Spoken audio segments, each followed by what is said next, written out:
जब हाथ हमें कुछ बात की चिंता हमारे श्री गुरुदेव किस बात की चिंता हमारे श्री गुरुदेव हमें किस बात की चिंता हमारे श्री गुरुदेव हमें किस बात की चिंता।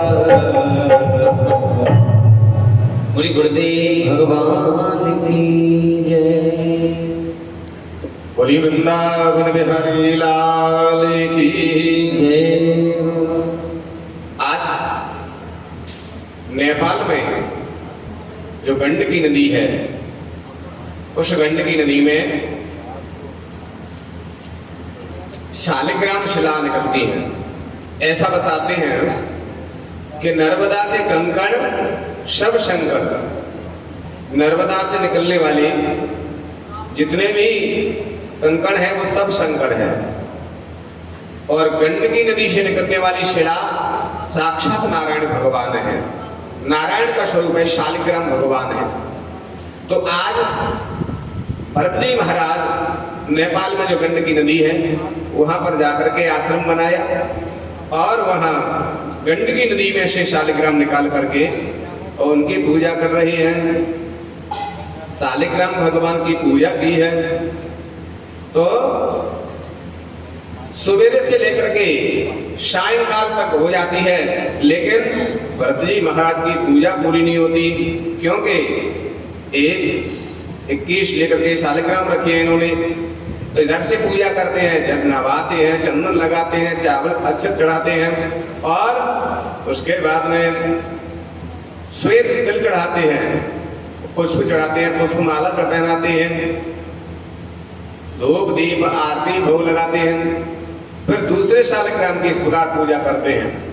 तो पूजा करते करते जब 21वें शालिग्राम पर पहुंचते हैं, तब तक पहले वाले शालिग्राम का चंदन सूख जाता है। तो ऐसा भाव लगता है कि लगता है हमने इनकी पूजा नहीं कर पाई। तो फिर दोबारा से उनको नवाते हैं, फिर पूजा करते हैं, और ऐसे नवाते नवाते फिर लास्ट में पहुंचते हैं, तब तक पहले वाले के फिर चंदन सूख जाता है। तो इतने पूजा में भक्ति में लीन हो गए कि उनको ये भान नहीं रहता इन्हें नवा दिए कि नहीं नवा दिए। सवेरे से सायंकाल हो जाती है।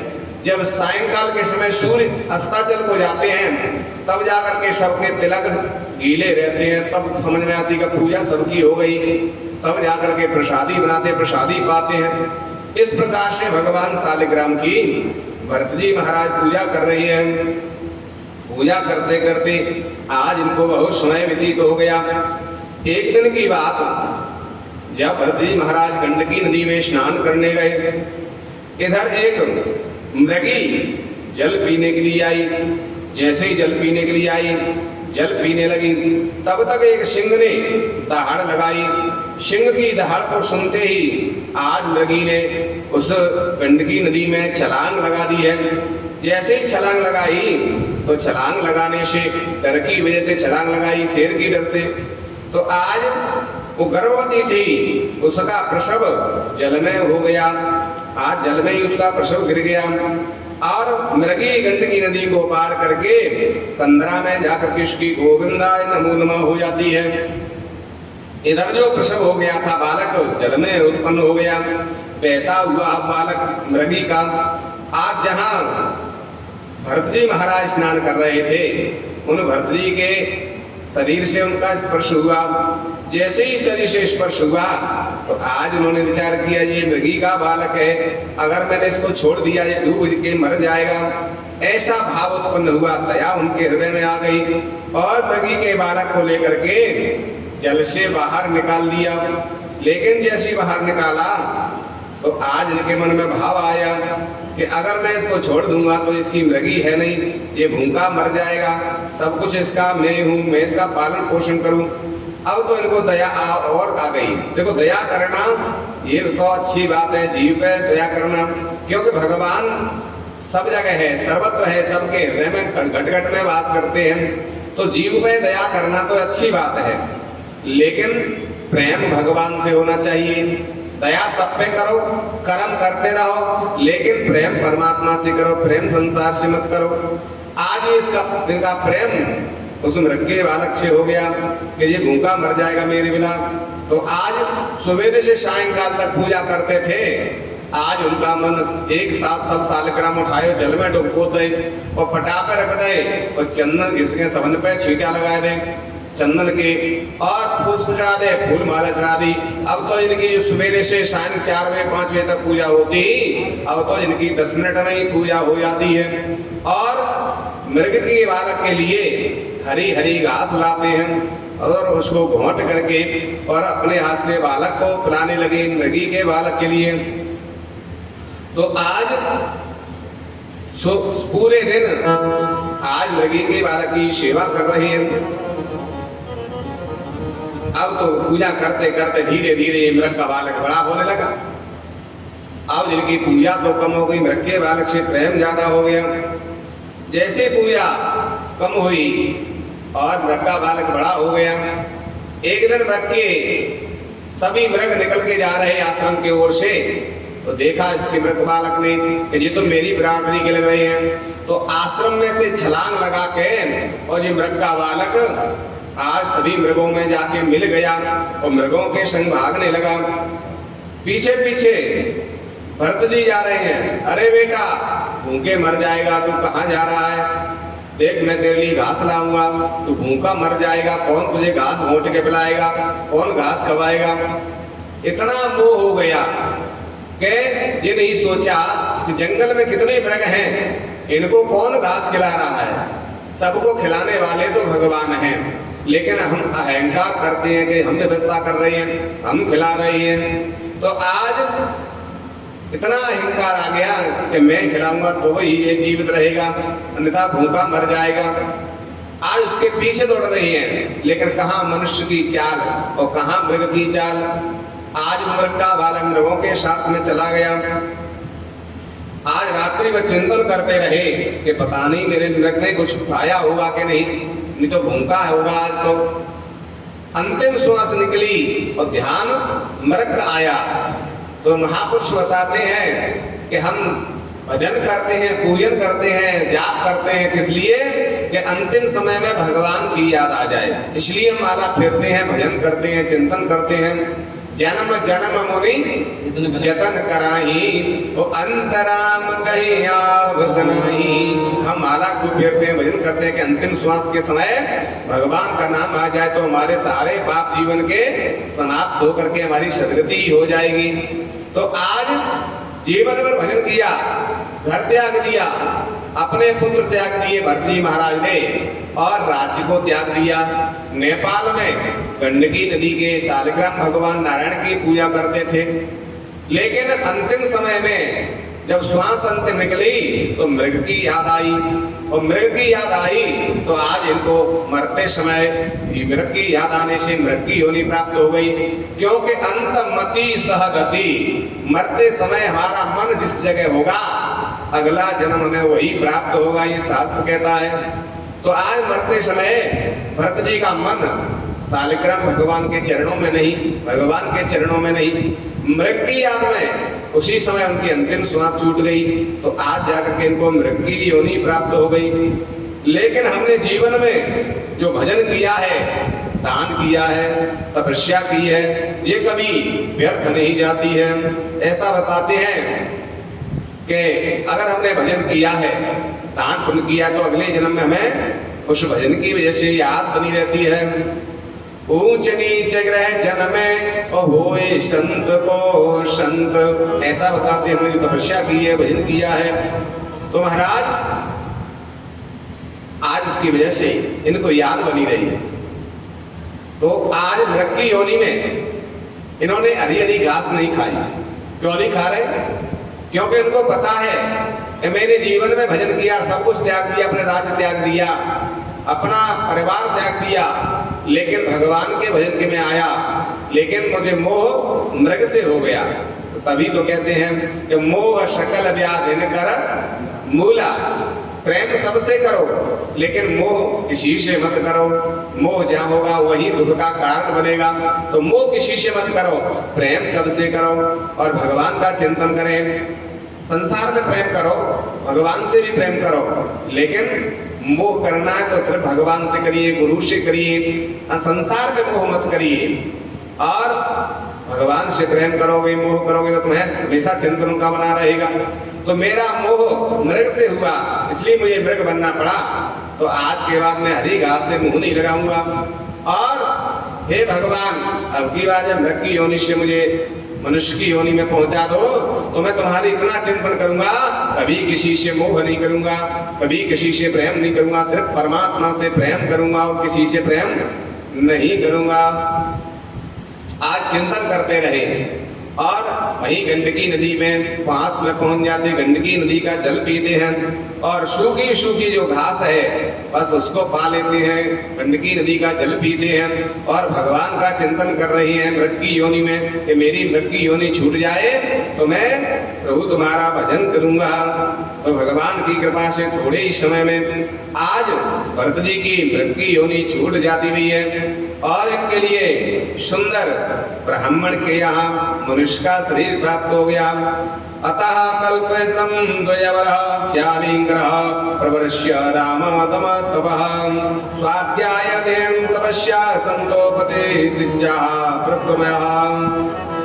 आज बता रहे हैं इनको सुंदर शरीर प्राप्त हो गया, मनुष्य का शरीर प्राप्त हुआ और ब्राह्मण के घर इनको जन्म मिला है जो सभी में सबसे श्रेष्ठ बताया गया है। तुलसीदास जी कहते हैं कि चर्म देह दुज के में पाई और सुर दुर्लभ पुराण सुते गाई। सब में श्रेष्ठ है मनुष्य का शरीर, मनुष्य की योनि सबसे श्रेष्ठ है और मनुष्यों में भी ब्राह्मण का घर में जन्म सबसे श्रेष्ठ माना गया है, चर्म देह मानी गई है। और जाकर के ऐसा मुझे सुंदर शरीर प्राप्त हुआ। अब तो मैं भगवान का चिंतन करने लगा जन्म से ही।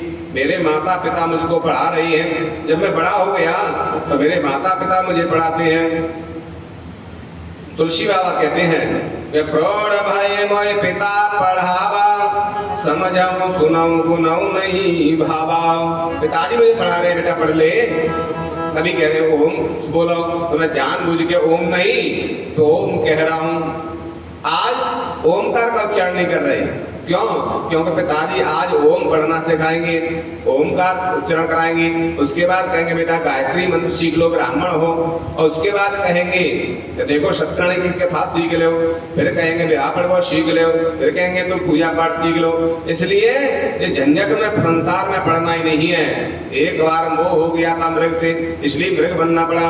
अब ऐसी गलती दोबारा से नहीं करूंगा, मुझे तो भगवान से ही चिंतन, भगवान का ही चिंतन करना है। कहते हैं कि मन ते सकल वासना भागी और केवल राम चरण लय लागी। संसार से प्रेम नहीं है, किसी भी चीज नहीं कि आज पढ़ेंगे तो शायद मोह हो जाएंगे, इसलिए संसार में पढ़ रही है। पिताजी बहुत चाह रहे पढ़ाना, लेकिन जानबूझ करके नहीं पढ़ रही है। प्रेम मगन मोए कछुन सुहाई और हारे पिता पढ़ाई। पिताजी ने बहुत प्रयास किया, लेकिन मैंने प्रभु के प्रेम से अलावा और कोई अध्ययन नहीं किया। सब कुछ जानते हुए भी आज मैं नहीं पढ़ रहा हूँ। तो आज पिताजी ने विचार किया, लगता है ये तो जड़ है, तो वहां मेरा नाम जड़ भरत पड़ जाता हो, जो जड़ भरत के नाम से विख्यात हो गए। अब तो पिताजी समय आने पर उनका शरीर शांत हो गया। ये 5 भाई थे जो पढ़े लिखे थे, उनके विवाह हो गए, जड़ भरत जी का विवाह नहीं हुआ। अब तो जो मिल जाए उसी को पा लेते हैं, भगवान का चिंतन करते हैं, भगवान का भजन करते हैं। जब इनके भाई चले जाते अपने अपने काम पर, तो घर में भाभियां जो भी दे देती उसी को पा लेते, भगवान का चिंतन करते। और गांव वाला भी अगर कोई कुछ दे देते भरत के लिए तो उसको ये पा लेता है और बड़े प्रेम से प्रभु का चिंतन करते हैं। तो आज गांव में चर्चा होने लगी कि लगता है इनकी भाभियां कुछ भौजाइयां खिलाती नहीं होंगी, तासो कहू के घरे रूखी सूखी बासी कुसी जैसी मिल जाए भैये जे खा ले, क्योंकि घर में अगर अच्छा खाने को मिले तो कहू के घरे बासी क्यों खावे वो। ऐसो मन में विचार करके आज उनकी चर्चा होने लगी तो भौजाइयों के कान पर ये बात पहुंच गई। उन्होंने कहा कि देखो अपने पति से कहा कि देखो तुम्हें जैसो हम खिला रहे हैं वैसी भरती है खिला रहे हैं, लेकिन हमारे गांव में विडंबना हो रही है। क्या विडंबना हो रही है कि लोग कह रहे हैं कि भौजाइयां कुछ खावे को बर्तन नहीं देते होंगी, तासो ये रूखो सूखो हमारे घर खाया भूखो रहता होगा, तुम अपने संग इसको भोजन कराया करो तो अपने संग ही रखा करो। कि नौकरी वाले कहते हैं भैया हम कहाँ ले जाएंगे, तो नौकरी ये करने आते अपने साथ कैसे ले जाएंगे, लेकिन अपने साथ भोजन कराया करो। देखो हम तुमको जैसे खिलाते हैं वैसे भरत को खिलाते हैं, आज भरत जी को अपने साथ में भाई खिलाते हैं। अब जब चले गए तो उन्हें कि हम कहाँ ले जाए, नौकरी पे कहाँ ले जाएंगे, भोजन तो अपने साथ करा लिया, जब अपने आप भजन करेंगे चिंतन करें जो इच्छा हो काम की सुनी कहते। अब भौजाइयों ने विचार किया कि बैठे बैठे क्या करेंगे, दूसरे के घर जाएंगे कुछ खाए के आएंगे, तासो काम में लगा जाए। अरे भरत जी थोड़ा जल की जरूरत है, जल लिया कोई काम पानी भर के। अब विचार कर रहे हैं आज पानी भरते हो तो रोज रोटी लग जाएगी, तो इसलिए आज कलशा लेकर के गई। पहले कुआं चलते थे, कुआं में से बाल्टी से पानी निकालते, तो जाकर के कलशा पीतल के चलते थे, तमेड़ी कलशा चलते। कुआं पे जाकर के कलशा ले जाके वो ऐसी जोर से फटको कि वह कलशा को डबूरा सो बन गयो और वहां में थोड़ो सो जल भर के ले आए।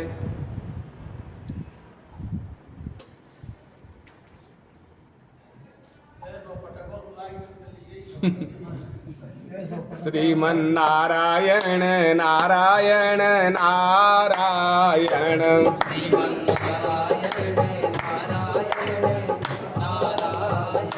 श्रीमन नारायण नारायण नारायण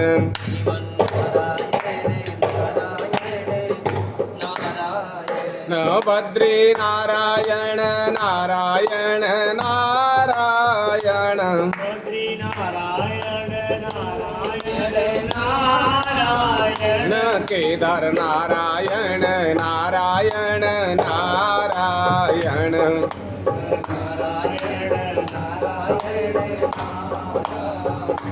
राम नारायण नारायण नारायण राम नारायण नारायण गुरु नारायण नारायण नारायण गुरु नारायण नारायण नारायण लक्ष्मी नारायण नारायण नारायण लक्ष्मी नारायण नारायण नारायण कृष्ण नारायण नारायण नारायण विष्णु नारायण नारायण नारायण लक्ष्मी नारायण भगवान की जय हो। भरत जी महाराज ने जानबूझ करके कलसा को इतनी जोर से पटका कि डबूरा सो बन गया, थोड़ो सो जल लेकर के कर्जा करके अपने भौजाइयों को दिया। उन्होंने कहा रे भैया ये कलसा में ये कैसे पिचक गया, पीतल का कलसा नया कलसा। अरे भाभी पहले चेंज कर दो।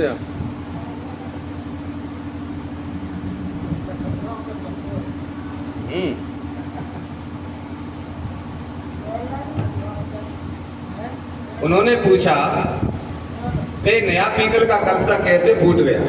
अरे भाभी मैंने तो बड़े प्रेम से लेके भर के लाया हूँ, पता नहीं कैसे पिचक गए हो।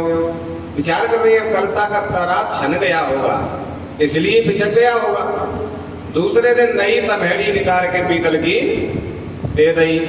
अब भरत जी विचार कर रही हैं कि देखो कल काम ठीक से नहीं किया फिर भी ड्यूटी लग गई, क्योंकि अगर सही काम करेंगे तो रोज की ड्यूटी लग जाएगी, इसलिए जानबूझ के काम ठीक से नहीं कर रही है। तो आज दोबारा से जब लेकर के गए फिर इतनी जोर से तमेड़ी को पटको कि वो भी आज सरैया सी बन गई। थोड़ा सा पानी ला के दे दे ले भाभी। अरे लाला आज तो नई तमेड़ी पीतल की निकाल के दी, मुझे कैसे पिचक गई। अरे भाभी मोह नाने मत हो कैसे पिचक गई, लगता है ये पीतल नकली आ रही है। मैंने तो आराम से रखी और फिर भी बिजक गई। कहवे लगे पीतल नकली ना है, तुम काम न करना चाहो, इसलिए ऐसा करो तुम तो भोजन करो और भगवान को नाम ले। आज खुश हो गए कि जी तो चाहते हैं कि संसार का काम नहीं कराए, हमें तो भगवान का भजन करना है। इसलिए आज प्रभु का चिंतन करते हैं और जो भी कुछ कोई दे दे उसी को खा लेते हैं, बड़े प्रेम से रह रहे हैं। इधर भौजाइयों ने कहा देखो गाँव में खाने जाते हो, जहाँ घर में सब कुछ मिल रहा है फिर भी दूसरे के घर क्यों खाते हो, हमारी विडम्बना हो रही है, कोई भाभी देती नहीं होंगी खाने को। तो खेत पे जाते थे, वो कहते थे हम संग ले जाएंगे। नौकरी वाली तो कह रहे नौकरी पे कहाँ ले जाएंगे, हम तो नौकर पेशा है। चलो खेती पे जो जाते थे किसान थे, उन्होंने कहा हम ले जाएंगे अपने साथ खेत में ले गए। अब जाकर के खेत में बैठ गए, दोपहर का समय भयो। आज वो भैया कह देखो हम तुम्हारे लिए दोपहर का भोजन ला रही हैं, तब तक तुम यहाँ बैठ गए खेत में क्यारी डाल दियो कि खाई क्या होती है कि देखो ऐसे पामरो लेकर के ऐसे मेड़ बना दियो पूरे में, एक जगह खोद के और डाल दियो कि ऐसे खाई बना दियो, तब तक तुम्हारे लिए भोजन लेके आ रही है। अब भरत जी विचार कर रहे हैं आज एक खेत में खाई लगा दी तो कल से फिर हमारी ड्यूटी लग जाएगी, तो इसलिए फिर तो संसार के काम में लग जाएंगे, हमें तो परमात्मा का चिंतन करना है, भजन करना है। तो आज एक जगह तो खोद के कुआं बना दो और एक जगह ही मिट्टी डाल कर दो, वहां पहाड़ जैसे बन गए। आज जैसे देखो लौट करके आए भरत के भैया, अरे भरत जी क्या कर रहे हो, तुमने तो यार एक जगह कुआं बना दिया, एक जगह टीला बना दिया, पूरा खेत ही खराब कर दिया। तो भैया तुमने कहीं खाई बना दी हो, तो तुम खोद के बताएंगे ऐसा खोदी हो ऐसा डाली हो, वही कर रही है, वैसे ही खोद रहे हैं और वैसे ही डाल रहे हैं। अरे भरत तुम तो बिल्कुल कोई काम के ना है, तुम तो ऐसा करो भोजन कर लो, भगवान को नाम ले। खुश हो गए, वही तो चाहते हैं भगवान का भजन करें। ये मनुष्य का शरीर भगवान के भजन के लिए मिला है, साधन धाम मोक्ष कर द्वारा और पाए नहीं है परलोक हमारा, विषय वासनाओं के लिए नहीं मिला। ये तन कर फल विषय न भाई, स्वर्ग स्वल्प अंत दुखदाई। विषय वासनाओं के लिए नहीं और पैसे कमाने के लिए, धन कमाने के लिए, काम के लिए नहीं मिला। ये मनुष्य का शरीर मिला है भगवान का भजन करने के लिए, चिंतन करने के लिए। तो आज भगवान का भजन कर रही है, तो आज विचार करने लगे। उनके भैया कह रहे देखो तुम काम तो कभी करतना नहीं, बैठे बैठे खेत में बैठे रहते हो, इसलिए ऐसा करो ये बाजरा की रखवाई करते रही हो, गोपिका ला के दे दिले, गोपिका है तुम्हारे यहाँ, और यहाँ बैठे बैठे चिड़ैया बिड़ाते रही हो, हम तुम्हारे लिए भोजन लेके आ रही हैं। आज भरत जी के भैया चले गए भोजन लेने, गोपिका हाथ में दे गए, गोपिका से चिड़ैया बिड़ाते रही हो। भरत जी विचार कर रहे हैं कि राम की चिड़ैया है, राम को खेत है, हम काय के लिए पाप अपने ऊपर ला दें। आज सब भरत जी कह रही है सब चिड़ियंते कि भैया राम ही की चिड़िया और राम ही को खेत, आए ले चिड़िया भरे भर पे। राम की चिड़ैया राम जी को खेत, खाओ री चिड़ैया भरे भरे पेट। की चिड़िया राम जी को खेत, काली चिड़िया भरे भरे पेट। ओ मारी चिड़ैया मारी चिड़ैया, काली चिड़ैया काली चिड़ैया, काली चिड़ैया तुम काली चिड़ैया, काली चिड़ैया तुम काली चिड़ैया। राम जी की चिड़िया राम जी को खेत, काली चिड़ैया भरे भरे पेट। राम जी की चिड़िया राम जी को खेत, काली चिड़िया भरी भरी पेट। ओ गौए गोपाल की, गौ के गोपाल, गौए गोपाल जी गोपाल।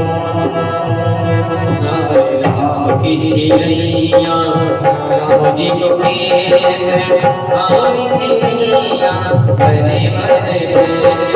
राम जी की चिड़िया राम जी को खेत, काली चिड़िया भरी भरी पेट। काली चिड़ैया भरे भरे पेट। आवी चिड़ैया भरे भरे पेड़ आवी चिड़ैया भर भर पेट आवी चिड़ैया भरे भरे पेड़ आवी चिड़ैया भर भर पेट।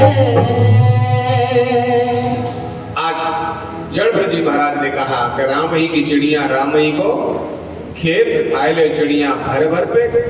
तो ये धरत खेत में जो चिड़िया चुग रही थी, भरत जी के कहने पर सबरी चिड़िया भरत जी के खेत में ही आ गई। एक एक बाल पे 10-10 चिड़िया बैठी है, पूरा खेत चिड़ियों से भर गया।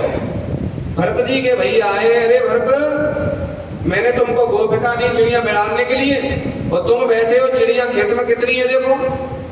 जड़ भरत जी कहते भैया मैं तो बहुत मना कर रहा हूँ कि मेरे खेत में मत खाओ, भैया मना कर गए, लेकिन एक दो चिड़ैया मेरी बात ना मान रही थी। करी जड़ है तो मूर्ख है, जाती बात का मान। जो व्यक्ति पढ़ा लिखा हो, बुद्धिजीवी हो, पैसे वाला हो, उसकी बातें तो सबको ही माने, सब सुने। और जो मूर्ख होए, पढ़ा लिखा नहीं होवे, पैसा नहीं होवे, उसको कोई नहीं पूछता है, कोई बात नहीं मानता, कोई सुनता ही नहीं महाराज उसकी ओर कोई ध्यान नहीं देता। तो महाराज हम तो बहुत मना कर रहे, लेकिन एक दो चिड़ैया हमारी बात नहीं मान रही। जड़ भरत जी के भैया कह रहे हैं जब चिड़ैया ना बढ़ा पा रहे और जिंदगी में तुम ताकत ले हुए, और यहाँ संसार में तो वही सफल हो सकता है जो चंट चालाक हो, चतुर होता है, वही सफल हो सकता है। और भगवान की भक्ति में वो सफल होता है जो सरल होता है, एकदम सरल होगा वही भगवान की भक्ति में सरल होता है, सफल होता है। और संसार में चतुर चालाक होगा वो सफल होता है। तो इसलिए तुम ऐसा करो, माला ले लो और भगवान को भजन करो। तुम चिड़िया ना बढ़ा सको तो क्या कर पाएगे, तुम तो कुछ नहीं कर सकते। भरत जी तो खुश है कि यही तो चाह रहे, माला ले ली तो भगवान को भजन कर रही है, चिंतन कर रही है। एक दिन की बात, जब रात्रि में इनको नींद नहीं आई तो माला लेकर के अपने खेत की परिक्रमा करने लगे, माला जप रहे हैं, परिक्रमा लगा रहे हैं। इधर एक डाकुओं का जो सरदार था उसने जाकर के मैया भद्रकाली से प्रार्थना की कि हे माँ भद्रकाली, अगर मेरे संतान हो जाए, पुत्र हो जाए, तो सब तो तुम पे पशु की बलि देते हैं, कोई बकरे की बलि देता है, कोई भैंसे की बलि देता है, मैं तुम्हारे लिए मनुष्य की बलि दूंगा, नर बलि चढ़ाऊंगा, लेकिन मेरी मनोकामना पूरी कर दो। तो कलऊ चंडी विनायक, कलयुग में शीघ्र ही सफलता देने वाली है माँ भगवती। और ऐसे बताया है अलग अलग युग में अलग अलग देवता की प्रधानता बताई गई है। सतयुग में भगवान नारायण की समाधि लगा के भजन करते थे, तब मनोकामना पूरी होती थी। और त्रेता में भगवान राम का भजन करते थे, तब मनोकामना पूरी होती थी। द्वापर में भगवान कृष्ण की पूजा करने से मनोकामना पूरी होती थी। और कलयुग में चंडी की आराधना करने से, कलऊ चंडी विनायक, कलयुग में गणेश जी और दुर्गा जी की आराधना करने से मनुष्यों की शीघ्र ही मनोकामना पूरी होती है। और हनुमान जी महाराज तो चारों युग प्रताप तुम्हारा है, प्रसिद्ध जगत उजियारा। हनुमान जी महाराज चारों युगों में बराबर मनोकामना सबकी पूर्ण करते हैं, वो अजर अमर है महाराज। तो आज कलयुग में चंडी की आराधना करने से शीघ्र ही मनोकामना पूरी होती है। तो आज मैया की आराधना कर रही है। तो मैया भगवती ने, भद्रकाली ने 1 साल नहीं है पाई, तब तक तो आके यहाँ संतान की उत्पत्ति हो गई, पुत्र की प्राप्ति हो गई। आज तो बड़ा प्रश्न हुआ और जा करके कहा पुजारी जी से, मैया ने मेरी इच्छा पूरी कर दी है, लो ये मनुष्य की बलि, नर बलि चढ़ा दो मैया के लिए। तो उन्होंने कहा कि अभी तो नवरात्रि प्रारंभ भई है, या कोई अष्टमी के दिना हवन होएगो, अष्टमी की रात्रि में जब हवन होएगो तब जाकर के बलि चढ़ाई जावे, हवन पे बलि दी जाते हैं। तो अभी इसकी सेवा करो और अष्टमी को जब हम कहेंगे तब इसको ले आना। तो आज जाकर के और कह दिया कि मरने वाले की इच्छा पूरी की जाती है, जो भोजन मांगे, जो इसकी इच्छा हो वो इसके लिए भोजन लेके आओ। अब मनुष्य ने सुन लिया ये बात पुजारी के मुंह से कि 8 दिना तक तो चकाचक खाए को मिलेगो। और अष्टमी की रात्रि में हवन होगा तब हमारी मृत्यु होगी। तो इसलिए अब तो उनकी जो इच्छा होती है बस वही मांगता है, आज मेरे लिए ये ले आओ खाने के लिए, आज वो ले आओ, जो मांगता है वही ला करके डाकू उसको दे रही है। सरदार ने डाकुओं से कहा जाओ इसकी रक्षा करना, कहीं रात में भाग नहीं जाए, ये तुम्हारी जिम्मेदारी है। अब तो वहां जाकर के सभी खाने को जो मांग रहा है वो ला करके दे रही है, क्योंकि मरने वाले की इच्छा पूरी की जाती है। तो रात्रि भर डाकू जाग रही है, कहीं भाग नहीं जाए, दिन में चकाचक खाए, रात को सो जावे आराम से। उसे पता है कि परिवार से लेके अष्टमी तक मेरे लिए चकाचक माल मिलेगा, तो रोज जो इच्छा हो उसको खावे मंगावे और प्रेम की संध्या को सोव करें, सवेरे जाकर के फिर भोजन की व्यवस्था के मांगे, जो इच्छा उसको खावे। धीरे धीरे 7 दिन व्यतीत हो गए। जैसे अष्टमी की तिथि आई, अब 8 दिन तक सब डाकू जग रहे थे, विचार कर रहे हैं कि ये तो रात में सोता है, कहीं भागता ही नहीं है, लगता है ये कोई मूर्ख है, इसे अपने प्राणों की चिंता नहीं है, इसलिए भागता ही नहीं है। और हम व्यर्थ में ही रात्रि भर अपनी आंखें खोल रही हैं, रात्रि में जाग रही हैं। ऐसा करो, सो जाते हैं। जो अष्टमी की रात्रि थी, भोजन खिला करके आज वो भी सो गए, सबरे सो गए। 7 दिन से जगे हुए थे, सबको नींद आ गई। जब नींद आई, इसने मौका देख लिया कि अष्टमी है, आज हवन होगा, मेरी बलि चढ़ेगी। तो मरने से सब डरते हैं। आज जाकर के रात्रि में वह रस्से खोल करके हाथ के धीरे से भाग गया, किसी डाकू को पता नहीं चल पाया। आज जाकर के जैसे ही हवन हुआ, बलि के लिए जैसे बुलाया, तो आज जाकर के देखा कि सभी डाकू सो रहे हैं, बलि के लिए जो मनुष्य था वो भाग गया। सरदार ने कहा कि तुम इतने लोग मैंने लगाए रक्षा के लिए और तुम सो गए, सोने के लिए बुलाए थे यहाँ। आज वो कहे महाराज हम तो रोज इनकी पूजा करते, रोज इनको खिलाते, लेकिन पता नहीं कब भाग गया, रोज नहीं जाता था। कहने लगे उसे ढूंढ के लाओ, या तो उसे पकड़ के ले आओ, अन्यथा तुम्हारे में से बलि चढ़ेगी। लेकिन मैया को बलि तो जरूर चढ़ेगी मनुष्य की। अब तो सबरे डाकू भाग रहे ढूंढने के लिए, लेकिन मरने वाला क्यों मिलेगा, वो तो भाग गया। अब रात्रि में जब ढूंढ रहे थे, इधर जड़ भरत जी महाराज अपने खेत की परिक्रमा कर रहे, माला लेकर के भजन कर रहे। डाकुओं ने कहा कि रात्रि में जो कौन घूम रहा है खेत के चारों तरफ। डाकू ने पूछा भैया कौन हो? उन्होंने अपना नाम बताया, हमारा नाम जड़ भरत है। तो जब परिक्रमा कैसे लगा रहे हो खेत की? कह भी लगे हमारा खेत है, अपने खेत की रखवाई कर रही है, चिड़ैया बिड़ा रहे हैं, खेत चिड़िया नहीं चुंग जाए। डाकू विचार कर रहे हैं कि दिन में तो चिड़िया चुंगती हैं, लेकिन रात्रि को चिड़िया किसी खेत में नहीं चुगती हैं। सायंकाल होती सभी चिड़िया अपने अपने घोंसले में चली जाती हैं, और ये रात्रि में चिरंजी ने रखा रहा हो, लगता है ये कोई जड़ है, कोई मूर्ख है। कहने लगे तो क्यों रखा रहे हो? कि हमारे भैया ने कही तासोनी कही कर रहे हैं। अच्छा तो हमारी कही कर दे गए कि हाँ मने किसी से करना नहीं और काम कोई ठीक से करना नहीं। उनके जीवन का एक ही सूत्र है कि कोई कुछ कहे तो मने करते नहीं है और काम कोई ठीक से करते नहीं है, क्योंकि ठीक से काम करेंगे तो कल फिर ड्यूटी लग जाएगी, तासवा काम है, बिगाड़ देते हैं काम, कभी कोई ठीक से करते ही नहीं। अगर भगवान से प्रेम हो जाए तो ये सूत्र जरूर धारण कर लें, क्योंकि काम करेंगे तो ड्यूटी लग जाएगी रोज की। और अगर भगवान से प्रेम नहीं होए और फिर जा सूत्र अपनाओगे तो तुम ना इतके रहोगे ना उधर के रहोगे, फिर तो धोबी के कुर्ते बन जाओगे। इसलिए महाराज एक जगह के तो होकर के रहना चाहिए, क्योंकि कुत्ते की वैल्यू कब तक है? लोग कहते हैं मन कुत्ता दर दर फिरे, मन कुत्ता दर दर फिरे तो दर दर दुर दुर होए। जो मन रूप ये कुत्ता है, कहूँ जा द्वार पे कहूँ बा द्वार पे तो गुलाब देता है, तो बिड़ाता है। और एक इधर को है रहे तो दुर दुर करे न कोई। एक दर का हो जाए तो उस कुत्ते की बड़ी पहलू होती है। वो कुत्ता भी गाड़ी में बैठ के घूमता है, जो एक ही जगह रहता है, एक मालिक के यहाँ रहता है। तो ऐसे ही ये मन है, अगर दर दर में भटकेगा तो कुछ मिलने वाला नहीं है। मन कुत्ता दर दर फिरे तो दुर दुर सब कोई करे, और एक ही दर को है रहे तो दुर दुर करे न कोई। तो महाराज एक तरफ का होकर के रहना चाहिए। तो आज इसने विचार किया कि हाँ तुम्हारी कही कर देंगे। आज वो डाकू कह रहे हैं भैया हमारी कही कर दे हो कि हाँ काम के लिए मना तो करते नहीं और काम को ठीक से करते नहीं। कहा कि भैया क्या काम करना है? कि देखो मैया की बलि चढ़ाने के लिए एक मनुष्य हम लेकर के आए, 7 दिनाते चकाचक बाने मालक आए, अष्टमी को मैया को हवन होगा तो वो भाग गया है, तो हम चाहते हैं कि तुम्हारी बलि मैया को चढ़ा दें, आज ये काम हमारा कर दोगे कि नहीं।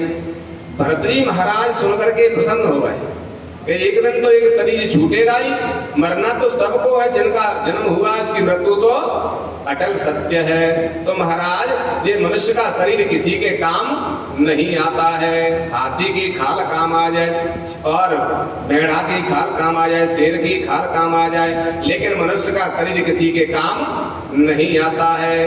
अगर ये शरीर मैया के काम आ जाए तो इससे बड़ा सौभाग्य और क्या होगा। सबसे बड़ा सौभाग्य है ये किसी के काम आ जाए। चलो हम मैया के लिए चरणों में समर्पित हैं।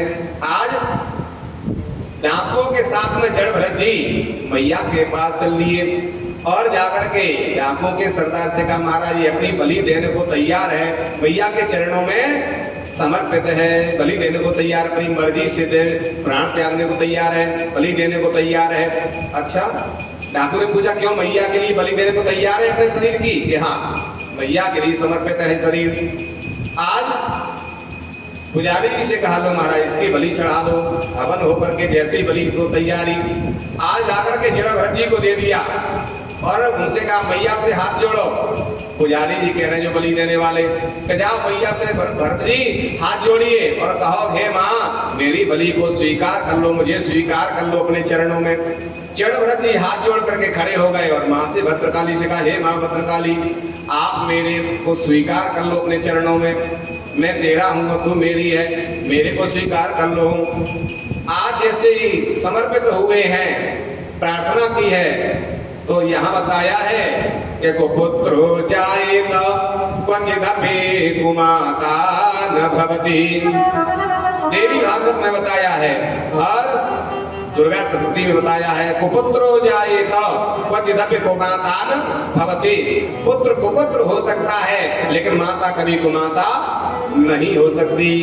आज जैसे ईश्वर समर्पित हुए हैं, बलि देने को तैयार हुए, जो बलि देने के लिए खड़ग उठाया तो आज मैया भद्रकाली की मूर्ति बीच में से फट जाती है, वो अष्टभुजा धारण करके मां भद्रकाली प्रकट हो जाती है। खड़ग हाथ में से छीन लिया और जाकर के जितने भी डाकू थे सभी डाकुओं का नरसंहार मैया ने कर दिया। वहीं पे 64 योगिनी प्रकट हो गई खप्पर लेकर के।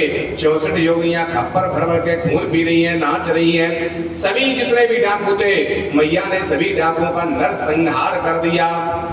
आज जड़ भरत जी हाथ जोड़े मैया के चरणों में शीश को झुकाए खड़े हैं। तब जाकर के मैया ने कहा अरे बेटा भरत ऊपर देखो।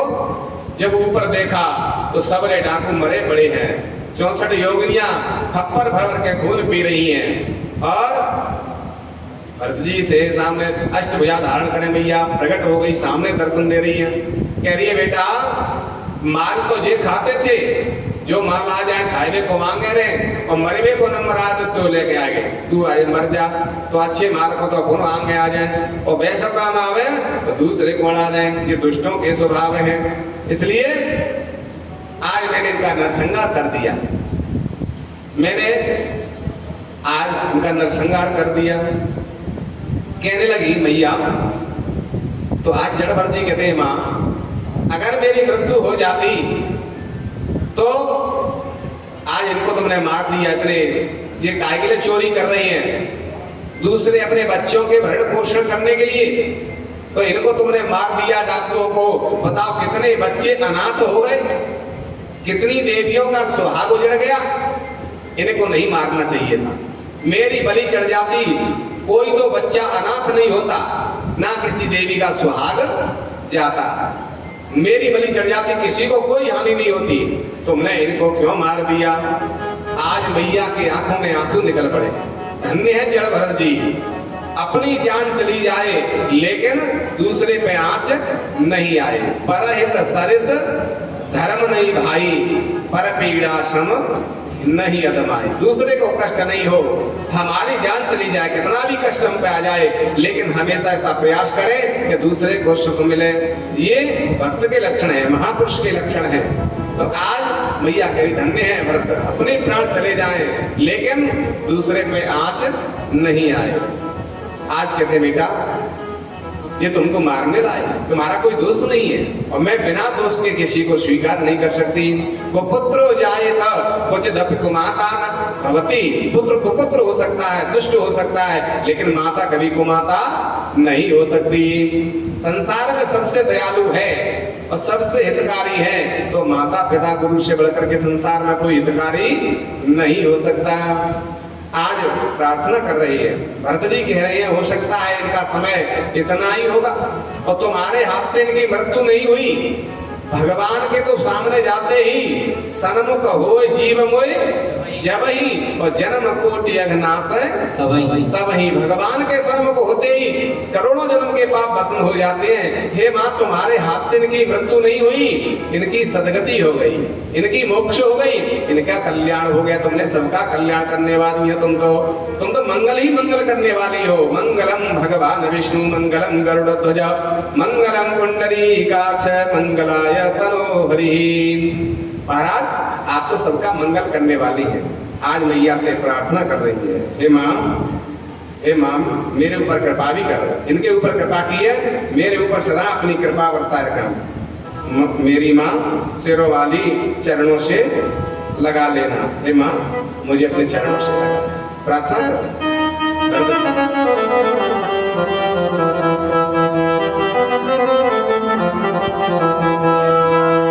मेरी माँ सिरों वाली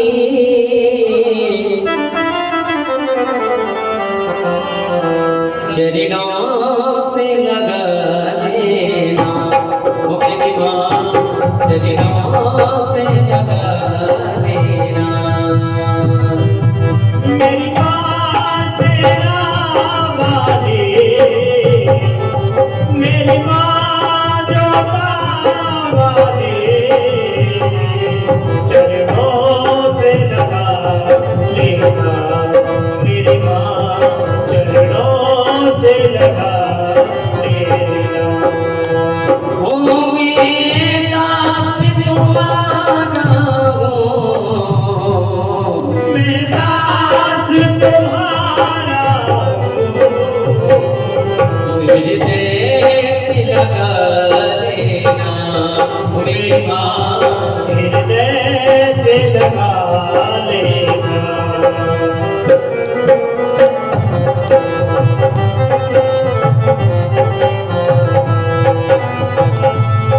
दीन दुखियों की माँ भंडार भरो, दीन दुखियों के माँ भंडार भरो। हे माँ आके मेरा तुम कष्ट हरो। हे माँ तुम मेरा